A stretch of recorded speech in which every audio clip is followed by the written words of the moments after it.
ইনকিলাব ইনকিলাব ইনকিলাব।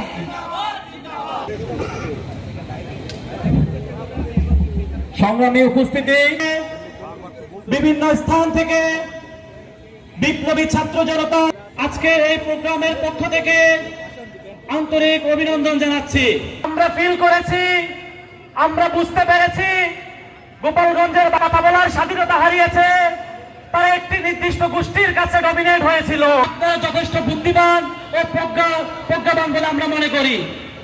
সে আপনাদেরকে ক্লিয়ার করতে চাই, আপনারা বাংলাদেশের 63টি জেলার মানুষের দিকে লক্ষ্য করেন, আপনারা বাংলাদেশের 63টি জেলার প্রতিনিধিদের দিকে লক্ষ্য করেন, আপনারা দেখতে পাবেন গোপালগঞ্জের থেকেও আওয়ামী রেজিমে এই গোপালগঞ্জের কতটুকু উন্নতি হয়েছে। মানুষ, আমরা গোপালগঞ্জের আওয়ামী রেজিমে যেভাবে ডমিনেট করেছিলেন, আমাদের অধিকার যেভাবে হরণ করা হয়েছিল, আমরা এখন আমাদের সেই অধিকার ফিরিয়ে পেতে চাই।